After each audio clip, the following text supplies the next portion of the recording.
kuliahnya atau di gimana?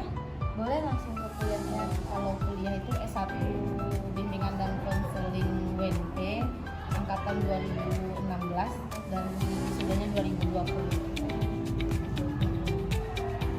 Terus selama jadi guru BK udah berapa lama?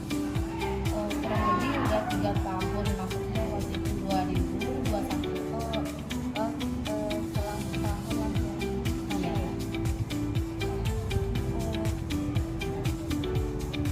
Terus kalau layanan itu layanan bimbingan seperti itu biasanya benar-benar dibutuhkan atau bagaimana?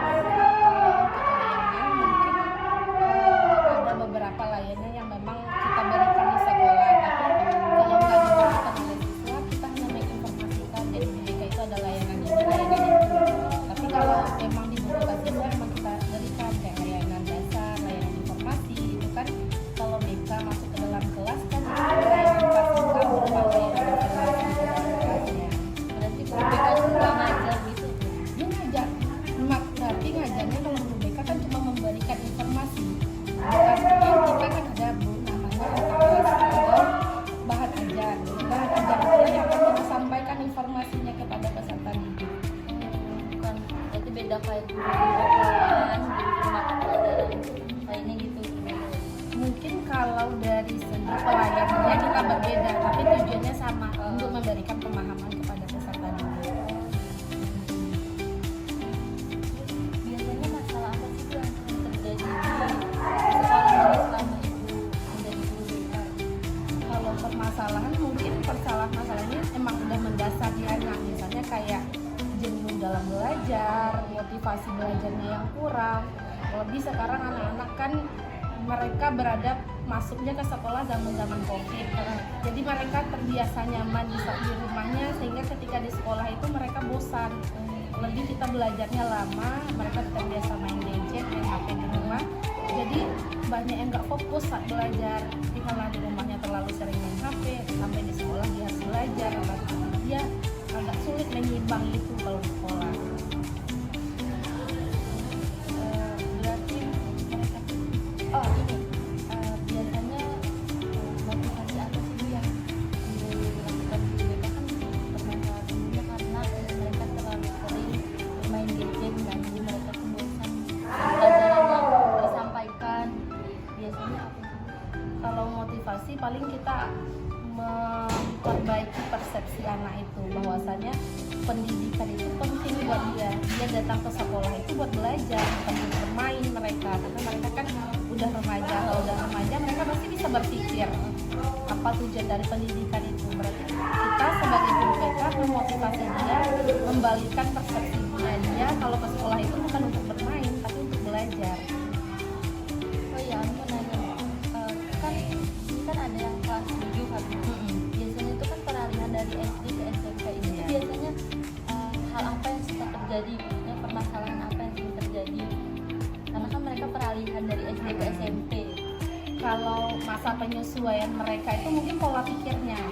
Kalau pola pikirnya ketika misalnya ibu kan ngajarnya kelas 9, misalnya ada menggantikan guru di kelas 7 itu dia akan berbeda. Kalau di kelas 7 dia lebih banyak kayak ngadu, oh teman ini seperti ini, oh teman ini seperti itu, karena pola pikirnya itu belum seperti anak SMP, karena dia merasa dia masih SD yang apa-apa suka dikaduin ke gurunya. Mereka belum bisa mandiri secara emosionalnya, secara pribadinya, sehingga apapun itu ngadu ke gurunya gitu. Kalau di kelas 7 itu sih permasalahan yang paling mendasar, Karena mereka masih begitu, mereka masih anak SD. iya. Kalau SD kan dia punya masalah lapor ke guru. Beda kalau di kelas 9 kita anak-anak itu emang dia udah mandiri, dia cukup bisa menyelesaikan permasalahannya. Apalagi kalau udah berat nanti baru dia lapor ke walas atau guru BK-nya. Di sekolah ini tuh guru BK-nya tuh bekerja sama layanan di luar sekolah nggak? Ada. Kalau kayak kita BK kan misalnya kayak anak seperti sekarang kan kayak maraknya aksi tawuran.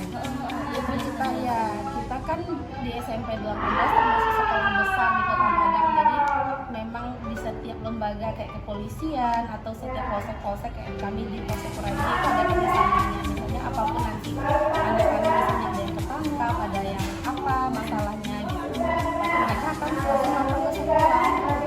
Kemudian ada juga kami dari puskesmas, setiap beberapa bulan mereka ada penyuluhan di sini tentang kesehatan reproduksi remaja. Terus ada juga dari LDPI, namanya lembaga disabilitas, karena di sekolah kita ini kan sekolah ramah anak. Kami menerima anak-anak berkebutuhan khusus seperti anak-anak inklusi. Iya, sekolah ramah anak. Jadi dalam bentuk apapun anak itu akan kami terima di sini gitu. Makanya kami bekerja sama juga dengan LDPI. Kalau di sini anak disabilitasnya kelas berapa? Setiap tingkatnya itu ada, tapi disabilitasnya itu nggak ada yang cacat secara fisiknya. Berkebutuhan itu seperti mereka slow learner, yang kebanyakan di sekolah kami adalah anak-anak slow learner.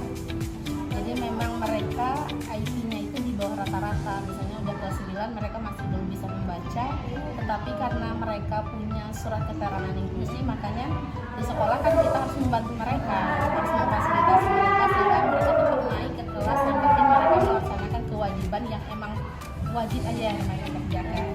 Karena kan sekarang pakai kurikulum merdeka kan, Iya. yang mana kurikulum lumayan fleksibel. Iya. Itu yang Amelie.